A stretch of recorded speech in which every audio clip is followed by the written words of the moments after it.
Good morning. It's Friday morning, March 14th. Hope you're having a good morning. This morning, I was in 1Kings, chapters 1 through 4. And the verse I wanted to share on was 1Kings, chapter 3, verse 9. 1 Kings, chapter 3, verse 9.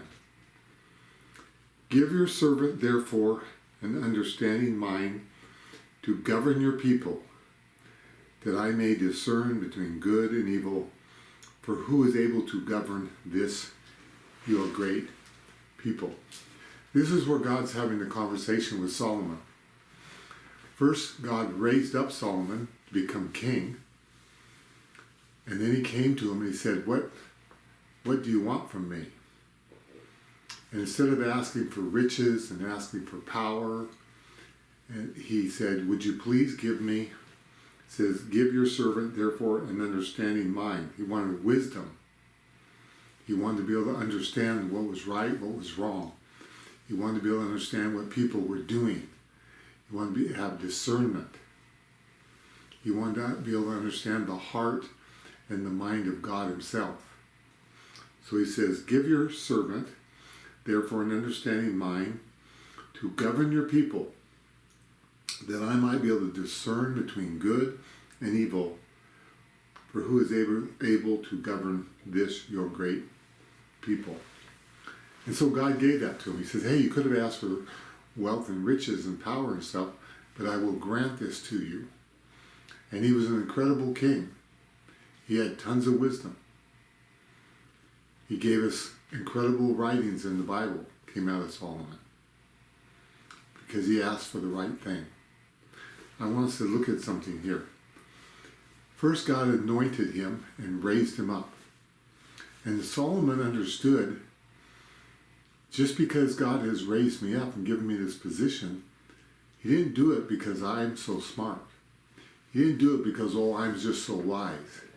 He understood the very responsibility, the calling that God has given to me, I do not have what it takes to do.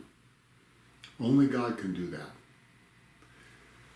When God calls us to something, when God gives us something to do, maybe it's to be married, to raise children, to pastor, to minister to people, to teach Bible studies, to counsel, or to be a plumber. He's raised people up to be car salesmen. He's raised people up for all different kinds of jobs because the world needs different kinds of people with different talents and gifts. And usually, if God opens those doors, many times we think it's because, God knows what he's doing. I'm really gifted in this area. My experience, that's just not the case.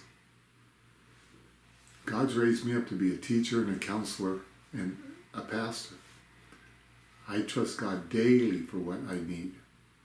I don't have those abilities. They didn't come natural. They don't come from Thom Helmick. I have to trust God in every single one of those areas. When I don't, I get myself in trouble. But God will meet every single need. He will enable us to accomplish what he has called us to do. So that's what Solomon asked for. First, he says, give your servant. He recognized, Lord, I'm your servant. You didn't make me king just because you like me so much. He was king because he recognized, I am the servant of God. I am here to serve the people because they are God's people. I am God's servant. He is the one that put me here. Solomon understood that. He says, therefore, give me an understanding mind. Because he was telling God, I don't understand how to do this job. I'm your servant.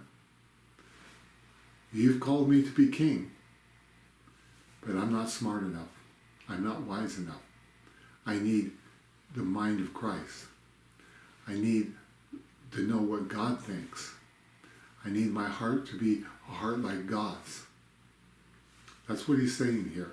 That's what we need to be telling God. That's what we need to be understanding about ourselves. We are a needy people that God chooses to use. But he fills the need. He brings the talents. He speaks his truth into our minds. He's the one that enables us to do what he's called us to do. He says, so give me an understanding mind to govern your people. He also understood, God, these are your people. I'm the king, but they're not my people. They're your people. I'm just here because you've given me this responsibility. When we raise our children belong to Jesus, not to us. Husband needs to recognize my wife belongs to God, not to me. I'm not to rule over her. She belongs to God. A woman needs to realize my husband belongs to God. He had me marry this man, and I love this man, but he is God's servant. He belongs to God. Pastors need to recognize this church is God's church. These people, God didn't put me here because I'm so smart. That's what they need to understand. He put me here to teach and minister and serve these people, and unless he enables me to do it, unless he gives me the gifts to do it, unless he gives me the heart and the mind to do it, it can't be done. But these are his people. And then he says, and that I might discern what is good and evil. Some reason we think right away, we see some things, we go, oh, that's evil. We see other things, we go, oh, wow, that's really good. Many things we can't see. People's hearts we can't see. Only God can. The future we can't see. Some things look good to us and they are evil. Some things may look evil to us and God's saying, no, this is a good thing I'm bringing. So Solomon here, he says, let me discern. God, give me your mind, your heart, so I might know what is good and what is wrong. It doesn't come natural to people just to know those things. Solomon recognized that. He didn't think, well, it's easy to know what's good and bad. He asked God for the help. It took God in order for him to understand what was good and what was evil. And then he makes a statement, for who is able to govern this, your great people? Again, he recognizes, Lord, without you, nobody can do this.